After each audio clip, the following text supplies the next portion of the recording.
Assalamualaikum warahmatullahi wabarakatuh. Anak-anakku, kembali kita berjumpa pada hari ini masih dalam rangka kegiatan belajar mempelajari makna kitab Arba'in Nawawi, memahami isinya dan contoh-contohnya. Hari ini insya Allah kita akan membacakan atau mempelajari hadis yang ke-30, nanti dilanjutkan ke-31 karena hadisnya agak pendek-pendek. Mari kita mulai kegiatan hari ini dengan baca basmalah. Bismillahirrahmanirrahim. Al-hadisus salasuna. Al-hadisu tawi iki iku hadis as-salasuna kang kaping 30. An Abi Sa'labata, dan riwayatake saking Abi Sa'labah Al-Husyainiyu kang bangsa Husyainah, Jursum ibni Nashir, ya Jursum bin Nashir radhiyallahu an Rasulillah, saking Rasulillah Muhammad sallallahu alaihi wasallam. Kala dawuh sapa Rasulillah, dawuhipun, innallaha ta'ala farada faraid. Innallaha satemene Allah ta'ala hale maha luhur sapa Allah, farada iku wis merduake sapa Allah faraida ing pira-pira fardu. Fala tudayyi'u, mongko aja nyiak-nyiakake sira kabeh ing faraid. Ing faraid. Wa hadda lan gawe batas sapa Allah taala hududan ing pira-pira batas. Fala ta'tadu, mongko aja ngliwati batas sira kabeh ing hudud. Ing hudud. Wa harrama lan ngaramake sapa Allah asya'a ing pira-pira perkara. Fala tantahiku, mongko aja padha nglakoni sira kabeh ing asya. Wasakata lan kendel sapa Allah taala an asya'a saking pira-pira perkara. Rahmatan krana welas laku maring sira kabeh. Ghairan isyanin, ale ora lali. Fala tabahasu, mongko aja padha bahas sira kabeh anha saking asya'a. Hadisun utawi iki iku hadis hasanun kang hasan. Rawa wis ngriwayatake hu ing hadis At-Tirmidzi, sapa Imam At-Tirmidzi wa ghairuhu lan liyane Imam At-Tirmidzi. Anak-anak, mari kita coba mengetahui arti dari hadis yang ke-30 ini. Artinya kurang lebih bahwa hadis ini diriwayatkan dari sahabat Abi Sa'labah, yang Abi Sa'labah ini adalah warga Husyainah. Yang dimaksud Abi Sa'labah itu sama dengan Jursum, putra dari Nashir radhiyallahu anhu. Diriwayatkan dari Rasulullah Muhammad sallallahu alaihi wasallam, Rasul mengatakan bahwa sesungguhnya Allah telah menetapkan hukum-hukum fardu.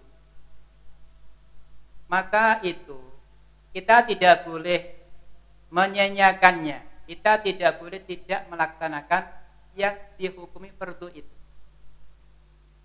Wa hadda hududan fala ta'taduha, dan Allah juga telah memberikan beberapa batasan agar kita tidak melampauinya.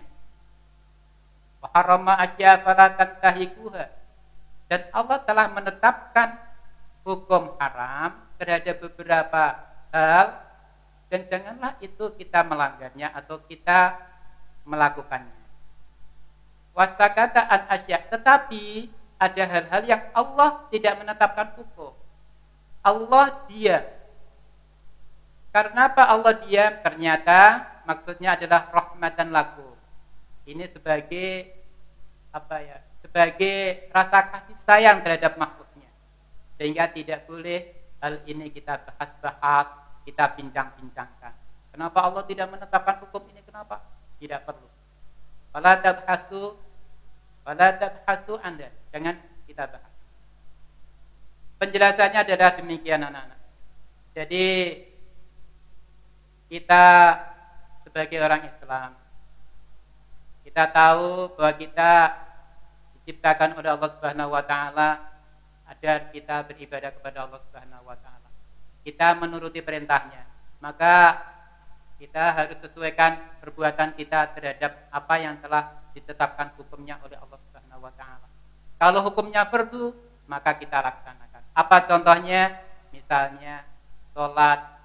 Salat ini fardu, sangat penting. Sangat substansi, sangat esensial. Sehingga Allah Subhanahu wa taala ketika memerintahkan salat, Dia memanggil langsung kepada Rasulullah Muhammad sallallahu alaihi wasallam. Salat ini sangat penting. Apapun keadaan kita, apapun kondisi kita, kita di rumah, kita sehat, kita sakit, salat tidak boleh ditinggalkan. Kadang-kadang anak-anak ini yang perlu diwaspadai. Kadang-kadang ketika kita berwisata, kita senang-senang, kita lupa daratan sampai kadang-kadang ada yang meninggalkan salat. Ini jangan sampai kita lakukan. Karena apa? Ini sudah ditetapkan hukumnya bahwa salat itu adalah fardu. Terhadap hal-hal yang sudah dibatasi oleh Allah, tidak boleh kita langgar. Wa hadda hududan wala ta'taduha. Contohnya apa? Minum boleh, tetapi ada batasnya. Minuman yang keras jangan. Itu melampaui batas. Makan boleh, tapi sesuatu yang merusak tidak boleh. Makan daging babi haram, tidak boleh. Sabu-sabu bagaimana hukumnya anak-anak? Tidak ada Al-Quran itu mengatakan sabu-sabu haram, tidak ada secara langsung tidak. Tetapi kita tahu bahwa minuman keras diharamkan karena apa?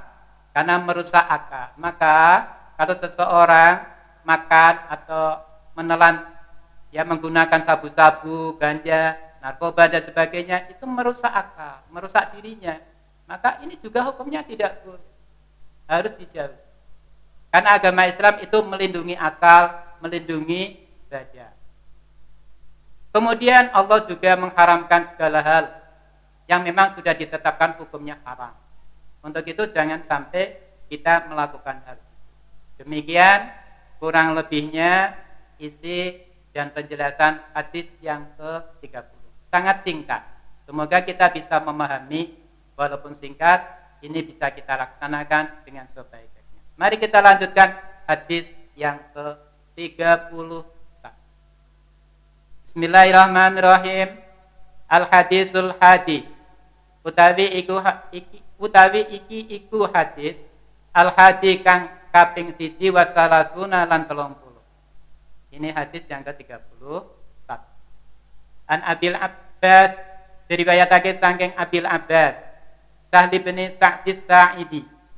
Ia Sahal bin Sa'dis Sa'idi radhiyallahu anhu qala dawu sapa Abil Abbas. Dawuhipun jaa wis teka. Sapa sing teka? Rajulun sapa wong lanang tumeka ila nabiyyi maring Kanjeng Nabi Muhammad sallallahu alaihi wasallam. Faqala nuli matur sapa rajul. Mature, ya Rasulullah, do Rasulullah, dullah. Mugi nunjukake panjenengan, mugi nuduhake panjenengan ni ing ingsun. Ala amalin ing atase siji amal, ida amal tu. Kang ing dalem nalikane ngamal sapa ingsun, hu ing amal. Ahabba, jawab ida. Ahabba, mongko seneng, mongko demen. Ni ing ingsun sapa? Allahu Allah. Wa ahabba, lan demen ni ing ingsun annasu sapa manungsa. Faqala, nuli jawab sapa Rasulullah sallallahu alaihi wasallam, izhad bid dunya. Izhad zuhudo sira bid dunya ing dalem donya. Yen kowe iso ngono, yuhibbu, mongko bakal demen ka ing sira sapa Allahu Allah. Wazat lan zuhudo sira Fima ing dalam barang. Ma ing dalam barang. Fima ing dalam barang. Intan nasi kang ono ing dalam sandingi menungso. Yen kowe iso ngono, yuhibbu mongko bakal demen ka ing sira sapa annasu menungso. Hadisun hasanun. Hadisun ai hada hadisun. Hadisun utawi iki iku hadis hasanun kang hasan. Rawa wis ngriwayatake ing hadis Ibnu Majah sapa Imam Ibnu Majah wa ghairuhu lan liyane Imam Ibnu Majah. Biasani da lawan pira-pira sanad hasanin kang bagus.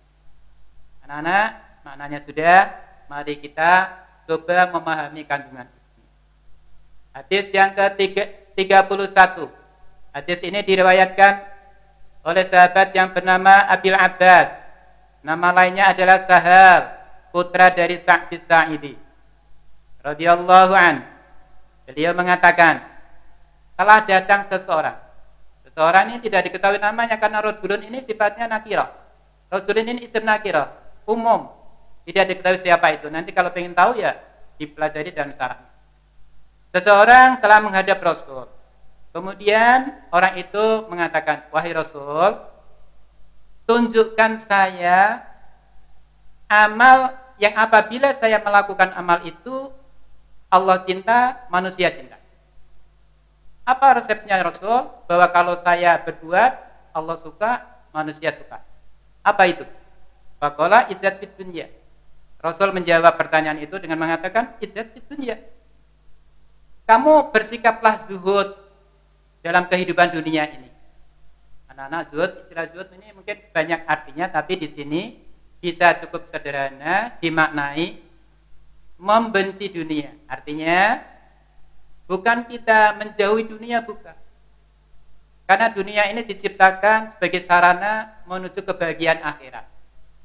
Boleh kita punya harta dunia, boleh kita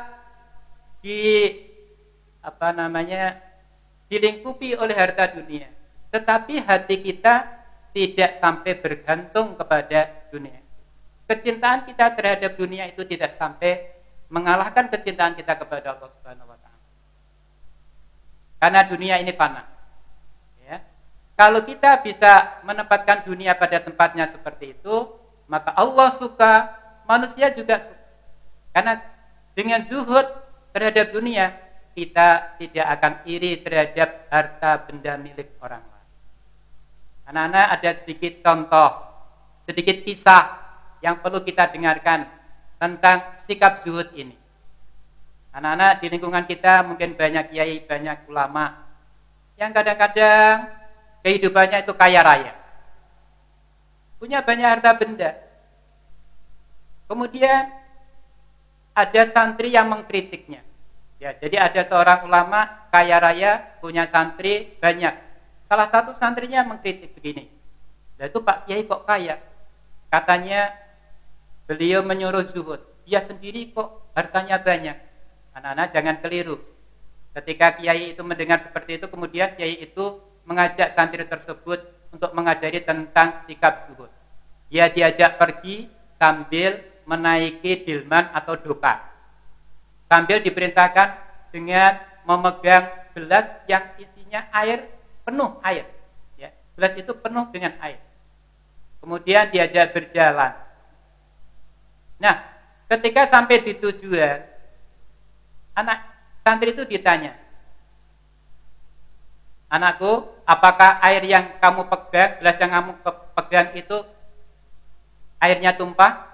Santri itu dengan tegas menjawab, tidak Pak Kiai, karena saya konsentrasi betul memegang gelas ini, jangan sampai airnya ini tumpah. Saya tidak memperhatikan tadi jalannya seperti apa, lingkungannya ada rumah mewah atau enggak, dan sebagainya. Saya tidak memperhatikan. Saya hanya fokus kepada air yang ada di dalam gelas itu agar tidak tumpah. Ini. Jadi kiai yang hartanya banyak belum tentu tidak zuhud. Kalau hartanya itu tidak mengurangi kekhusukan hatinya kepada Allah, ibadah kepada Allah, itu tidak namanya, itu sudah cukup namanya zuhud. Jadi hatinya tidak tergoda oleh kemewahan dunia. Boleh kaya, tetapi hatinya tidak bergantung kepada harta dunia. Inilah kira-kira cerita yang cukup bisa dijadikan teladan bahwa kalau kita siapapun pasti ingin dicintai banyak orang. Resepnya adalah kita juga dicintai orang dan dicintai Allah. Resepnya adalah bahwa kita mempunyai sifat zuhud. Kita mempunyai mempunyai sifat yang tidak mementingkan dunia daripada Allah Subhanahu wa taala. Daripada ajaran Allah Subhanahu wa taala. Jangan sampai kita meninggalkan ajaran Allah hanya karena dunia. Kira-kira demikian maksud hadis yang ke-30. Memang berat, tetapi itu adalah resep untuk kebahagiaan kita. Jadi orang yang selamat di dunia adalah biqalbin salim, hati yang selamat. Inilah resep Islam agar kita bisa meraih keselamatan di dunia dan akhirat. Semoga kita diberi kekuatan oleh Allah untuk bisa mempunyai sifat zuhud sebagaimana isi hadis yang ke-31. Kurang lebihnya mohon maaf, kita akhiri. Wallahu muwaffiq ila aqwamit thoriq. Assalamualaikum warahmatullahi wabarakatuh.